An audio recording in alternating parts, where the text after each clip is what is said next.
Quincy, wild dog of the Alaskan North. He did not look like a dog that ought to be named White Fang and came from a Jack London story. Indeed, he did not look like much of a dog at all. When I first saw Quincy, he looked like a dust mop that had been dropped in grease and rolled in old coffee grounds. It was in the long line of dogs that I have come into my life, one of the few times I had misgivings about taking on a new dog. But sometimes joy comes in unconvoluted unconvoluted ways, and the way Quincy came to me was so complicated it didn't seem possible. Briefly, as I pieced it together later, I decided I could not live unless I ran the Iditarod. I lived in Minnesota and began acquiring sled dogs and training them for the run north. It seemed like an impossible dream. I had no money, not even a vehicle, no dog team, no chance of getting to Alaska. At the same time, somebody, either a fool or somebody truly evil and demented, left Quincy at the side of a freeway going into Anchorage, Alaska. Considering that I later found he had no car sense at all, it's a miracle he wasn't run down at once. A truck came along being driven by a dog musher. He saw Quincy and stopped and picked him up. Meanwhile, the town of Bemidji, Minnesota, or a large portion of it, decided to help me run the Iditarod. They had potlucks and raffles, and many people sponsored me. One man gave me an old truck, another a battery, yet another man gave me a tire. A woman stopped me on the street and handed me $10. For the dogs, she said, spend it on the dogs. In Alaska, Quincy was taken to the home of the dog musher. The musher lived well back into the bush, 30 miles from the nearest neighbor. 30 miles of rivers, swamps, wolverines, wolves, and black and brown bears. Quincy promptly ran off. He was approximately 9 inches high at the shoulder, had 4-inch legs, and a long tail, and his whole body, including the tail, was covered with ratty, curly hair.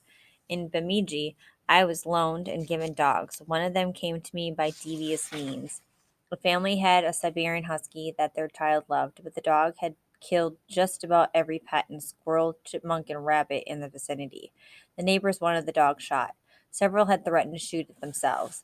The owner smuggled the dog to me to try on the team and told his child the dog had run off. The dog was a love and she could pull, or so I thought at the time, like a truck. I was glad to have her. She was incidentally the only purebred dog, a registered Siberian husky, I had on the team. The man who came in dead last in the race had a team of purebred Siberian Huskies. I plugged her into the team and began training in earnest. At the same time, Quincy journeyed through 30 miles of wolf, wolverine, and bear infested wilderness on 4-inch legs. It's hard to believe he could even get through the swamp grass, let alone the forest and predators, and show up on the doorstep of a single woman in the process of building a log cabin and living in the woods with her 2 children. The woman had no idea where Quincy had come from, but she took him in and loved him after a fashion. She'd wanted a dog for a long time for the kids. Not a small dog, but something large and friendly they could roughhouse with. She told a friend she really wanted a Siberian Husky, but Quincy had come to her door and she took him in and was happy with him until she found he had an obsession with getting into trash. At the same time, she built a loft in her cabin and found that she didn't quite have the expertise to lay up a set of steps and instead was using a ladder to go to bed at night. The Bemidji man who gave me an old truck decided to take some time off and go with me to Alaska to help me keep the truck running and handle the dogs for me while I trained in the mountains there. This man is also an expert carpenter and believes always in helping people. We drove to Alaska from Minnesota. It was a major undertaking to drag a trailer holding 20 dogs in back of a 1960 half-ton Chevy pickup in December through country so daunting that many people hesitate to drive in even in the summer. It took 8 days driving 24 hours a day, often in low gear at 4 miles an hour just to get to the Alaska line, stopping every 4 hours to let dogs out at temperatures 50 below and colder. Meanwhile, Quincy was snuggling in the warm cabin with the woman and her children, now and then getting into the trash and scattering it about the house. We arrived in Alaska and set up camp in the bush. Everybody within half a state came to call, mostly to check out our dogs, and often they would stay a day or two to wait out a blizzard. I soon found that Siberian Husky had a serious flaw. She pulled wonderfully well for 30 miles. Not 31, not 39, exactly 30. At that point each day, she would stop pulling and simply trot along. Since the race is over 1,000 miles and is necessary to run 70 or 80 miles a day, a 30-mile-a-day dog wouldn't make it. One day, a man I considered the most repellent man I have ever met came to call. Green snot had frozen in his mustache, and he kept licking it at it while he talked. And he mentioned that he knew a woman who was living alone with her children in the woods and was so sick of climbing a ladder to her loft that she had promised an Alaskan salmon dinner to anybody who would make a set of stairs. We had been eating nothing but camp food for weeks: boiled potatoes, fried potatoes, stewed potatoes with hamburger, hamburger, and hamburger in that order. It sounded like a good offer, so I hooked up a sled. My carpenter friend jumped in, and off we went. Because it was only 30 miles, I thought it a good chance to let the better dogs rest and run the Siberian Husky. I'd stopped running her altogether, but she couldn't keep up with the rest. We came on the cabin in the bush in the dark. It was light only an hour and a half each day at that time of the year, and I picketed the dogs to a chain I'd brought for the purpose. By the time I went in, my friend had met everybody and was busy laying out the stairway. Our hostess was as good as her word, and we had a wonderful salmon dinner. Quincy greeted everybody with wiggles. He was always wonderfully affectionate, and I scooped him up into my lap and fed him scraps, which I ate while I ate, and the conversation, as always, turned to dogs. He's a good little guy, I said. He gets in the trash all the time, she said. Still, he's a great dog. I really wanted a Siberian Husky, but I can have only one dog. Have it, I said, holding Quincy closer. Got a deal for you. Have I said, holding Quincy closer. Got a deal for you. So we left with one last dog in the team, and Quincy bundled in a sleeping bag. He had no hair and couldn't take the cold well. Riding in the sled, eyes peering out at the door, dogs pulling and barking and whining encouragement now and then in the dark. And I had a new dog in my life. What a dog he was. What an incredible dog. Many animals, even dogs, are predictable. Say a certain thing, do a certain thing, and they will respond a certain way. Quincy always kept us hopping, just trying to keep up. During the race, he stayed in camp, and when my wife came for the race, he immediately became her dog. He loved me. He would play with me. He would talk to me. He would consider me. But if she was around, I simply ceased to exist.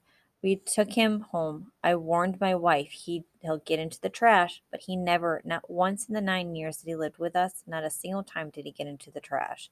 I told her he may run off.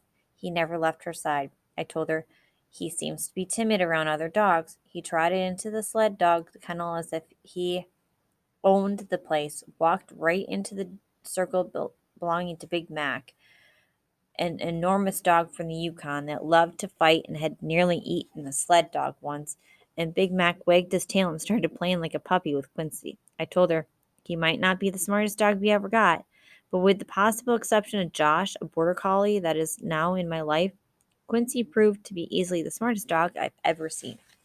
An example: he loved to ride in cars with the window open and catch the air by leaning out. When we got up to 70, it was too much and blew him half into the back seat. He quickly learned that the vent would provide the same effect, and so he would sit and watch out the windshield. And when he saw something interesting ahead, a dog, a cat, another animal, he would jump down to the floor and put his nose against the vent to smell them as we passed. If the smell bothered him, he would jump up and bark just as we went by. One time, we stopped at a bank drive-through window, and the teller handed me a small dog treat for Quincy. Quincy's quick eyes seemed to light up when I gave him the treat. A week went by before I went to town again. We often didn't get there for weeks, and then a week later, I had to run in for something around lunchtime. Quincy jumped in the car, and as we approached the bank, he saw it coming, jumped down and smelled the vent, then jumped back up and barked softly, just once as we drove past. A block later there was a Dairy Queen, and I thought, what the heck? I'll get us a treat. Big mistake. When I stopped at the speaker to order, Quincy looked down at the service window, then jumped down and took a whiff at the vent. I'm not sure what he smelled, but apparently agreed with him, and as I drove forward to pick up my order, Quincy left me.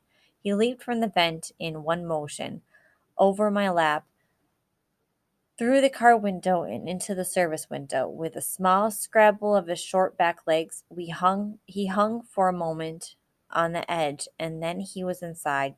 I heard some yelling, some people running, and jumped from the car and ran inside, afraid of what I'd find. People were standing as if in a tableau, the boy in his Dairy Queen hat and customers staring at Quincy. He had jumped from the window to the counter and was happily licking a sundae sitting next to the cash register. The mother lode, I thought, from the Alaskan bush to the Dairy Queen in Minnesota. What a great span of time and luck he had. His greatest moment was yet to come, and it was one which would ensure a life of joy and leisure as long as he walked the earth. We lived on the edge of the northern bush and were frequently visited by natives of that wilderness. Porcupines, skunks, wolves, foxes, bear, weasels all came to visit, and many exacted tribute. The skunks, foxes, and weasels made it virtually impossible to raise chickens, and we stopped trying. We had 4 gardens, and every year the raccoons and bears would wreak havoc with the corn. The gardens were crucial to us as a food source, since we had very little income, so we had arranged a precarious truce with our wild neighbors. As long as the animals didn't do too much damage, we would live with their raids. I planted 3 times the corn we needed, twice the potatoes, and 4 times the tomatoes, and any surplus the animals didn't get, we gave to friends. One year, this process resulted in our having nearly 1,400 pounds of tomatoes. But there were rogues, some that took too much, some that were violent. The worst of these were the bears. Most of them were mellow, some less so, and when they became too aggressive, I would shoot a high powered rifle near them and scare them off. This worked for a long time, but some of them became accustomed to the crackle of the rifle and didn't run. They would ignore yelling or banging of pans, but even then, we were hesitant to go to the next phase, destroying the bear. By law, we were allowed to if they destroyed property or threatened us. But I had a rule that if they didn't actually attack one of the sled dogs, frequently they ate with the dogs and didn't bother them, or a person, I would not shoot them. Indeed, in all my years of running dogs, I had to shoot only one bear. But one particular bear was becoming a problem. It had been in the garden several times, and although it ran when I fired warning shots, it seemed to hesitate. I decided it would be good to watch it. But when the problem bear came back, I wasn't there. I was in the kitchen, and my wife was working in the garden. Quincy, as always, was by her side, and she was on her hands and knees weeding when she heard a strange woofing sound nearby and looked up to see the problem bear coming at her. There was no warning, no stance, no threat. It was down and moving toward her. We had procedures: do not make eye contact, get up, back away, and she did all these things. They did not work. It kept coming and was clearly going to attack, was attacking, when Quincy went for the bear like a fur covered bullet. It was a draw as to who was more astonished, the bear or my wife. Quincy launched himself from the ground, 4-inch legs pumping, and caught the bear in the center of its chest. He grabbed a mouthful of fur and hung on, clinging like a burr. Surprised, the bear stopped and tried to bite at Quincy, but the dog was in too close. The bear started scrapping with its front paws, and my wife chose that moment to use all the good luck from the rest of her life. She rushed in, grabbed Quincy, pulled him off the bear, and ran for the house. For some reason, shocked perhaps, the bear did not follow her, and Quincy miraculously was not injured. Later at the vet's, we could not find a scratch on him, nor any internal injuries. Quincy just passed on last year at the ripe old age. He was well on when we got him in Alaska, of 18 or 20 years, as near as the doctor could figure. At the end, he was blind and close to deaf, but he could still smell, and to his last days he would stick his nose to the vent and tell us when we were coming up on the Dairy Queen, and he would have jumped through the window if he had gotten a chance. We should have named him White Fang.